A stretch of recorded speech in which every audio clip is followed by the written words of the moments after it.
Bapak Ibu yang saya hormati, mari kita ngaji sama-sama. Menurut seorang ulama yang alim, namanya Syekh Ibnu Athaillah. Masya Allah. Ya, yang dalam kitab Hikam itu beliau dakwakan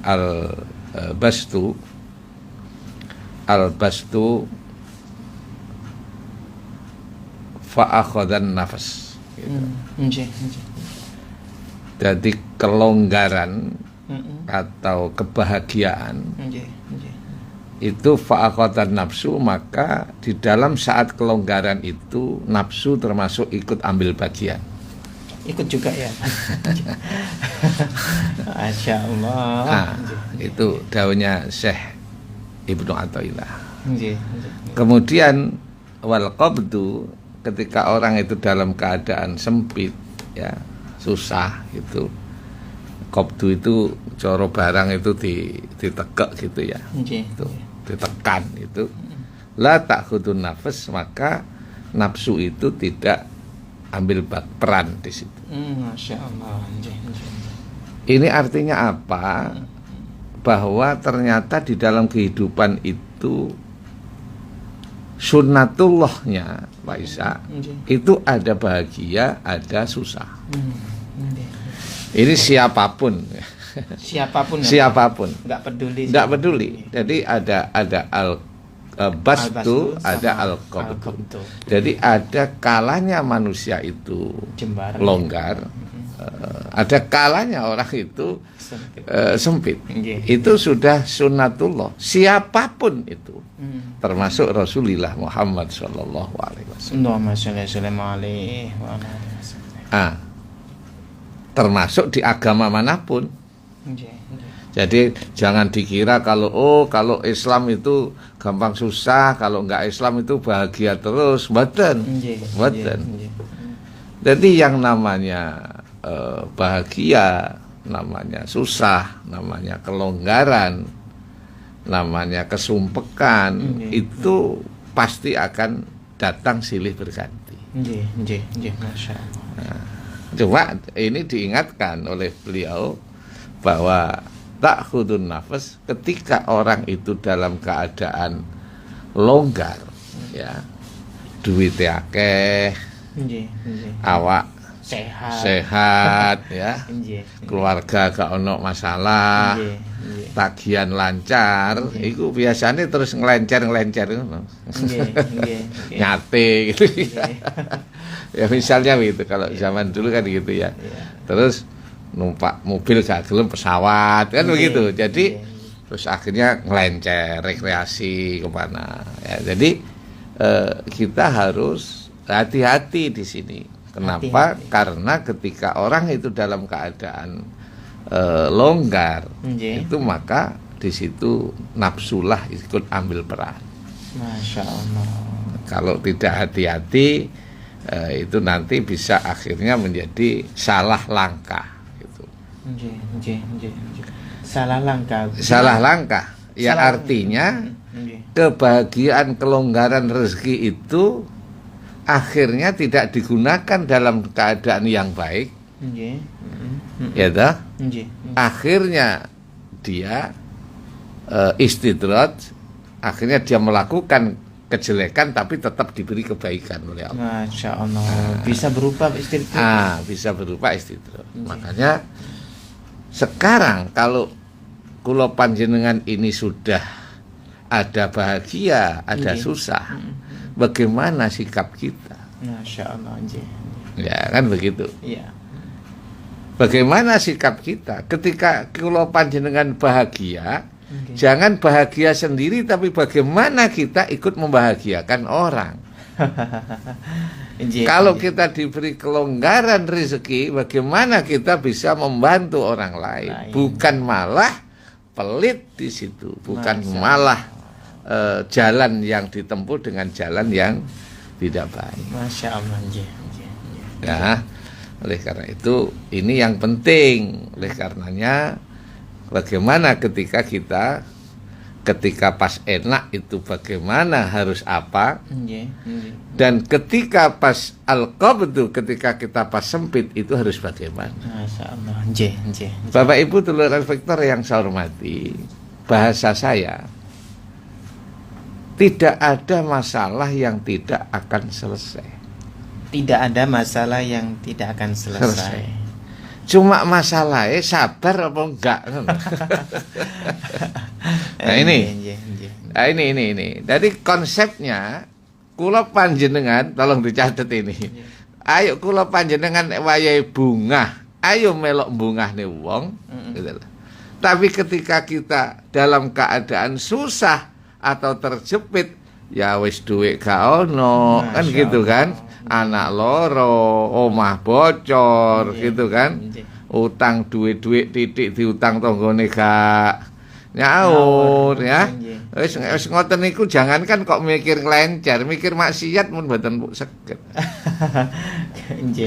Jangankan kok mikir numpak pesawat sing digawe tuku tiket ya gak ono, kan ngoten to. Arepe nglencer ya gak mikir nglencer, wong dalam semua dalam keadaan susah. Wis duit gak nyekel, omah bocor, anak loro, maratuwa loro, ya apa.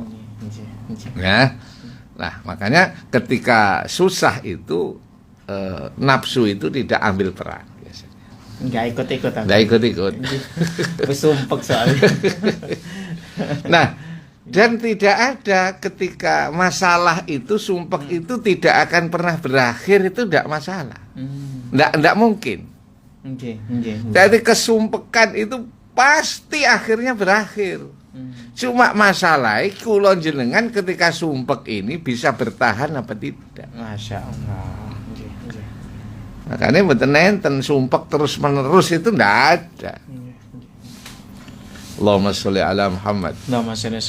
Sumpek terus itu ndak ada. Makanya kalau diuji oleh Allah dalam keadaan kekurangan, sumpek, itu harus sabar dan harus bertahan di situ. Masya Allah. Jangan malah kufur gitu ya. Karena memang bahagia, susah itu adalah sunnatullah, imma syakiron au kafuro.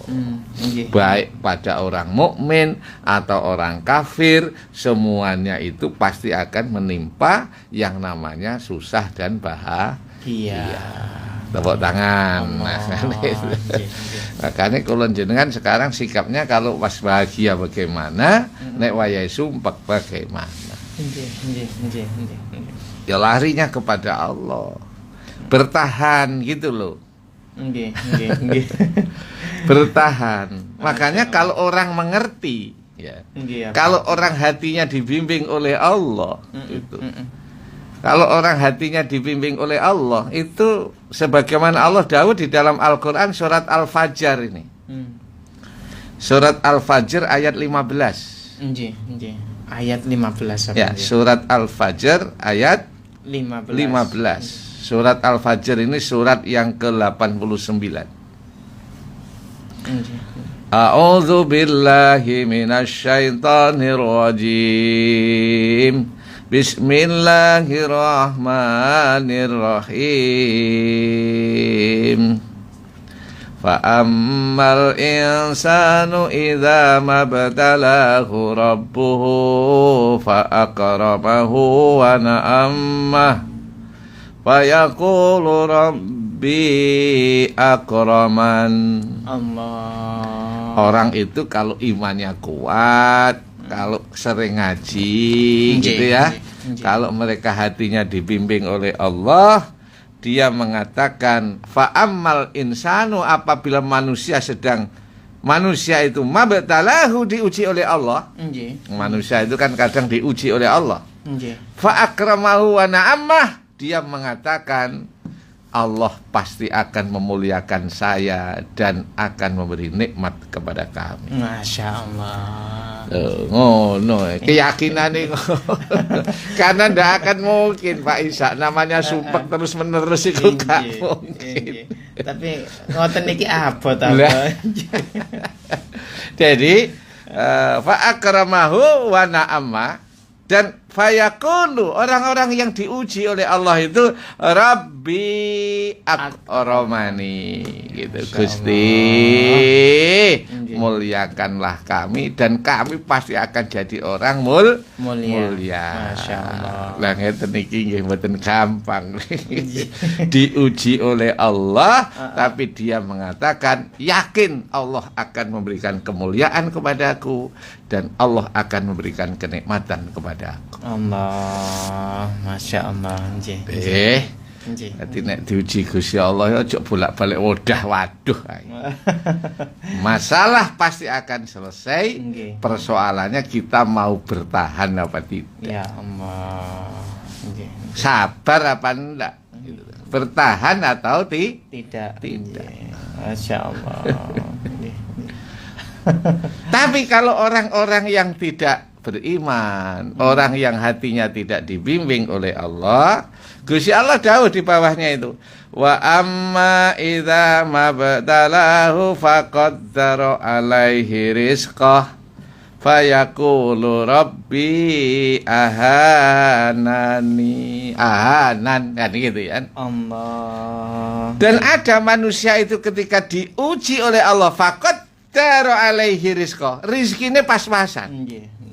Pancet sakmono tuku ngene gak iso, tuku kene gak iso, dipancet rezekine sakmene. Ada yang makan fayaqulu rabbi ahanan, dia mengatakan Gusti Allah pancen gak beres.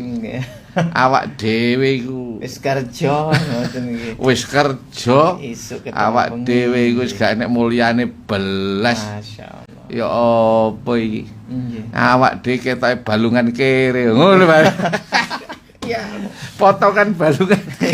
Kok iso muni ngoten niku masyaallah. Allahumma sholli ala Muhammad. Allahumma sholli Karena hatinya tidak dibimbing oleh Allah. Ya mudah-mudahan kula jenengan tidak golongan yang kedua itu. Nggih apa? Nggih. Mudah-mudahan kita termasuk golongan yang Pertama. Jadi namanya orang hidup ini pasti ada kemuliaan, pasti ada ujian. Understand? Yeah. Ini sunatullah, tidak akan pernah orang itu hidup keluar dari dua hal ini. Pasti ada kemuliaan, pasti ada ujian, pasti ada kebahagiaan, pasti ada kesulitan. Tidak bisa kita akan keluar ini. Dan itu setiap manusia pada suatu ketika ya ada kekurangan, pada suatu ketika ada kemuliaan, ada suatu ketika ada ujian. Masya Allah. Mboten Pak, kula pengen mulya terus, mboten saged. Itu silih berganti. Silih berganti. Walaupun orang itu ini kadang setiap individu. Walaupun orang itu kadang nggak iman, itu ya ada kemuliaan. Masya Allah. Meskipun ana uwong niku nggih. Jelas wonge no akal. Ngono ya disegani wong sak kampung. Enten apa mboten? Wonten apa? Oh enak. Padahal wonge jelas mursal. Tapi wong sak kampung ya wedi. Segan. Nggih. Dikongkon nurut mawon. Ya disitulah. Itu namanya rahmaniyah Allah. Itulah bentuk kasih sayangnya Allah. Wis jelas wonge mursal, tapi ya jek ana kemuliaan di situ. Ya disegani Pak RT, disegani wong kampung. Masya Allah. Cuma bedanya kalau orang-orang yang ngapunten tadi mursal kemudian disegani itu tidak awet. Masya Allah. Tidak awet ya.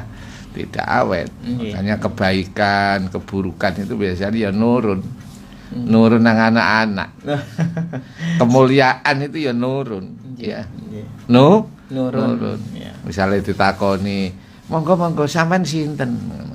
Monggo Gus sampean sinten? Kula putrane Pak Yai nika. Oh, monggo. Lho ngoten. Kemuliaane bapake iku iso nurun nang anak. Masya Allah. Alhamdulillah. Begitu juga kejelekan itu kadang nurun. Le, bapakmu sapa? Iko. Hati-hati aja mati kaya bapakmu ya. Ngono. Ya Allah, nggih Masya Allah. Nggih, jadi ada orang yang diuji oleh Allah. Dia meyakini bahwa ujian ini pasti nanti endingnya Allah akan memuliakan saya dan memberi kenikmatan. Tapi ada sebagian manusia yang diuji oleh Allah, fayaqulu rabbi ahanan, dia mengatakan Gusti, awak ini potongan soro Gusti. Wes pancen awak niki potongan ya napa? Jenengan ini gak ono mulyane blas teng kula nih. Ngoten. Masya Allah, Menyalahkan terus, mengeluh terus. Lah ya nek bahasane wong Jawa lah ya susah kok gak entek-entek. Enten apa mboten ngoten? Enten apa? Tiange nggih dugi. Masya Allah. Baik, itulah Bapak Ibu sekalian. Mudah-mudahan kula panjenengan ya ketika diberi kelonggaran oleh Allah, kita tidak terjerumus di dalam hal-hal yang jelek, dan apabila kita diberi kesumpekan, kesulitan oleh Allah, kita mampu bertahan dan yakinlah bahwa kesumpekan itu, kesulitan itu endingnya pasti ada kemudahan. Amin. Karena seringkali saya sampaikan ayatnya itu Pak Isa, innama al usri yusra. Di balik kesulitan pasti ada kemudahan. Di balik kesusahan nanti pasti ada kebahagiaan. Cuma menungso niku rata-rata kan mboten purun ngoten. Innama al yusra ngono. Innama al yusri yusra. Jadi di balik kemudahan. Mari kemudahan. Ayatnya mboten ngoten. Mboten yusri yusra tapi usri yusra. Tepuk tangan. Masyaallah. Di balik kesulitan pasti ada kemudahan. Masya Allah.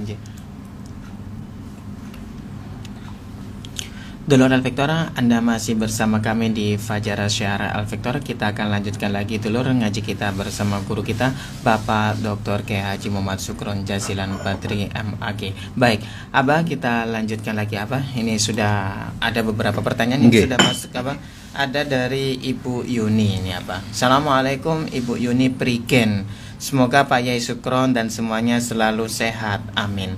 Mohon maaf Pak Yai, mau tanya. Katanya kalau mengaji jarak jauh seperti di Al-Fiktor, kalau tidak bertemu langsung guru, besok tidak bisa ketemu di surga. Apakah benar itu Pak Yai? Karena saya pernah dengar tidak mendapatkan barokahnya kalau tidak ketemu langsung dengan guru. Mohon penjelasannya, terima kasih. Ya, itu keterangan yang subjektif ya. Subjektif ya Panji. Artinya bahwa ngaji itu sekarang di media modern sekarang perlu inovasi. Jadi kalau tidak bisa datang langsung seperti di radio, ini ada beberapa orang yang rawuh, kalau nggak bisa hadir ya bisa dengan live streaming gitu ya. Seperti yang video di depan saya ini.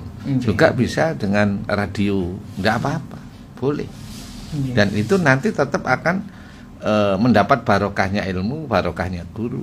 Tetap akan bisa ketemu. Yang penting dalam mengajinya itu tetap dibaringin dengan ikhlas, memohon ridho Allah Subhanahu wa taala. Ta'zimul ustaz, ta'zimul muallim, menghormati, kan begitu ya. Jadi enggak apa-apa. Karena di era sekarang ya kalau jam 7 pagi semua harus datang di radio. Satu, musim jam kerja gitu ya. Yang nomor 2, tempatnya juga enggak cukup kalau semua berapa ribu datang di sini kan nggak cukup. Ya, tapi kalau pakai radio ini efektif sekali. Semua yang ikut bekerja, berangkat bekerja semuanya bisa mendengarkan tausiah. Masya Allah. Bahkan yang masak juga bisa mendengarkan. Yang di mana-mana, di kantor pos, di satpam semuanya itu kalau pagi ini. Ibu-ibu itu di perumahan itu yang nyapu itu juga bawa radio kan. Nyapu sambil mendengarkan radio. Masya Allah, radio Al-Fiktor itu. Ya Allah, tetap mendapatkan syafaatnya, mendapat barokahnya ilmu dan dari gurunya. Masya Allah, baik. Selanjutnya apa Ada dari telepon ini apa? Kita terima aja. Assalamualaikum warahmatullahi wabarakatuh. Nggih, monggo silakan Ibu.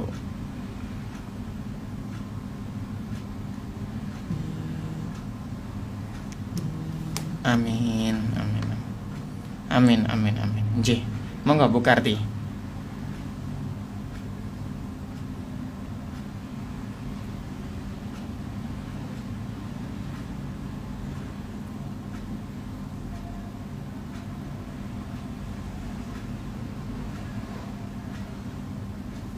Nggih, nggih. Nggih, nggih. Waalaikumsalam warahmatullahi wabarakatuh. Nggih. Saya pundi Yai di bulan Rajab ini membaca Sayyidul Istighfar atau membaca sholawatnya Yai? Nggih, jadi ya kalau baiknya memang membaca sholawat ini luar biasa ya. Nggih, nggih. Jadi kita ini kepada Rasulullah Muhammad SAW harus memperkuat tanda ya. Tanda. Kalau kita punya tanda, nanti kita akan dicintai Rasulullah. Tandanya apa? Kita senang membaca sholawat. Kalau panjenengan senang membaca sholawat, ini sebagai pertanda. Pertanda kalau kita ini mencintai Kanjeng Nabi, besok kita juga akan bersama Rasulullah. Masya Allah. Bapak Ibu, monggo kita perbanyak membaca sholawat. Apa sholawat Jibril, apa sholawat munjiat, apa sholawat tibil kulub, apa sholawat apa saja yang intinya adalah mendoakan Rasulullah SAW. Dan amalan membaca sholawat itu Bu adalah ketika Allah memerintahkan membaca sholawat, Allah sendiri juga bersolawat. Allah juga bersolawat juga. Sholawat. Para malaikat juga bersolawat. Tapi ketika Allah memerintahkan sholat, Allah tidak sholat. Ketika Allah memerintahkan sedekah, tidak sedekah. Allah memerintahkan membaca sholawat, Allah juga membaca sholawat. Ini memang sholawat ini luar biasa. Luar biasa. Masya Allah. Baik, selanjutnya apa? Boleh ada ini juga yang juga bertanya ini ya. Bahkan ada yang ngomong ini ya Pak, yang ngirimkan pesan termasuk saya ya, tiap pagi dengerin sambil masak ya. Ibu Ina dipendem. Alhamdulillah. Saya alhamdulillah. Baik, ada dari Pak Sunario Buduran. Assalamualaikum Mas Ishak, saya Sunario dari Buduran.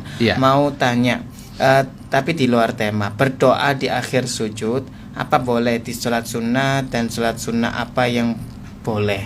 Terima kasih Pak Yai atas pencerahannya. Ya, jadi berdoa di sujud terakhir itu adalah waktu istijabah. Itu waktu yang baik, ya, waktu yang sangat baik. Cuma kami mengingatkan kalau berdoa di dalam sholat itu tidak boleh diucapkan bahasa Indonesia. Oh, tidak boleh ya Pak ya? Diucapkan, dilafalkan. Misalnya sujud bilang ya Allah, murahkanlah rezeki kami ya Allah, tolonglah kami ya Allah. Itu tidak boleh. Tidak boleh apa ya? Yang boleh dengan bahasa Indonesia tapi di dalam batinnya. Masya Allah. Tidak diucapkan.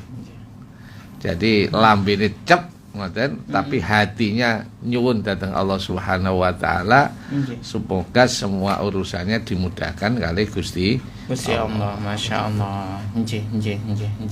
Ini apa ya? Berarti tidak boleh ditalafutkan, hanya di dalam hati saja. Iya, berdoa tapi memohon kepada Allah. Kalau bahasa Arab boleh dilafalkan. Oh, boleh Pak. Allahumma inni as'aluka al-huda wal afwa wal ghina bi rahmatika ya arhamar rahimin. Allahumma sabbit qulubana ala dinik. Boleh. Tapi kalau bahasa Arab. Tapi kalau selain bahasa Arab, ketika di dalam sholat itu berdoanya cukup di dalam hati. Apakah keistimewaan bahasa Arabnya sendiri atau bagaimana? Oh, tidak, ya memang itu sholat kan pakai bahasa Arab. Iya. Allahu Akbar, tidak boleh diganti Allah Maha Besar. Iya, karena butuh hanya kepadamu ya Tuhan, kami menyembah, tidak boleh. Harus dengan bahasa Arab. Masya Allah, nggih. Baik. Ada 2 menit apa? Ada satu pertanyaan atau bagaimana? Nggih, monggo silahkan. Ada dari Ibu Setiasih nih ya. Assalamualaikum Bapak Sukron. Apakah boleh musola yang sudah diwakafkan dijual? Nggih, ngapunten, kalau wakaf itu tentu karena Allah Subhanahu wa taala, maka kalau barang yang sudah diwakafkan ya jangan ditarik kembali. Masya Allah. Ya, tidak boleh toh. Misalnya panjenengan sudah punya apa, wakaf Al-Quran atau wakaf tanah atau wakaf harta atau wakaf baju misalnya ya. Apa saja kan bisa diwakafkan, baju, tanah, ya, barang, ya, sepeda motor diwakafkan, tapi jangan ditarik kembali. Apalagi diambil terus dijual. Naudzubillah. Dan ini banyak terjadi di masyarakat itu. Bapaknya wakaf kepada sebuah lembaga atau yayasan, karena tidak ada surat wakafnya, maka ketika bapaknya sudah wafat, anaknya yang minta. Diambil alih begitu ya. Anaknya minta karena ini tanahnya bapakku. Masya Allah. Pak yainya, Pak yayasannya bilang ini sudah diwakafkan, Mas, sama abahmu. Nggak percaya dia, karena tidak ada suratnya. Sehingga barang itu diminta oleh ahli waris, terus didum, terus dijual. Dan ini banyak terjadi, baik sekolah swasta maupun sekolah negeri. Masya Allah, sekolah juga. Iya, sekolah, madrasah, pondok pesantren, baik swasta maupun negeri. Itu karena tanah wakaf yang akhirnya karena suratnya dulu tidak diurus, sehingga anak-anaknya menggugat. Masya Allah. Ahli sebagai ahli waris merasa itu tanahnya bapaknya. Apakah ada impact apa ketika waktu dijual karena itu posisinya? Oh pasti. Walaupun nggak pasti. resmi, tidak ada suratnya begitu apa? Pasti ya. Ya mestinya itu jariahnya orang tua. Oh iya. Ya, jariahnya orang tua, tapi anaknya meminta begitu. Oleh karena itu pasti ya nggak berkah gitu. Sesuatu yang nggak berkah. Uang itu kalau mencarinya nggak berkah, itu biasanya tasarufnya itu juga nggak berkah. Masya Allah. Jadi cara bahasaku lo duit itu biasanya goleki koncone. Gosek ta. Nek goleke biyen iku kok ngawur-ngawur. Iku tidak sedekah iku yo wangel. Engko kanca duit iku yo golek kanca sing goleke ngawur-ngawur ngoten. Iki jenengan setuju napa mboten? Jadi kalau mencarinya itu dengan cara ngawur, nanti penggunaannya itu juga ngawur juga. Karena duit itu goleki kancane. Ini bisa jadi catatan ya. Tapi kalau orang itu mencarinya dengan cara yang baik, itu biasanya enteng untuk dibuat satu kebaikan. Masya Allah. Baik Bapak Ibu, mari kita sama-sama berdoa memohon kepada Allah Subhanahu wa taala. Allahumma shalli wa sallim ala sayyidina Muhammad walhamdulillahirabbil alamin. Allahumma ighfir lana dzunubana wa liwalidayna warhamhuma kama rabbayana shighara. Rabbana hab lana min azwajina wa dzurriyyatina qurrata a'yun waj'alna lil muttaqina imama. Rabbana atina fid dunya hasanah wa fil akhirati hasanah wa qina adzabannar. Walhamdulillahirabbil alamin. Amin. Amin. Terima kasih, saya mohon maaf. Wassalamualaikum warahmatullahi wabarakatuh.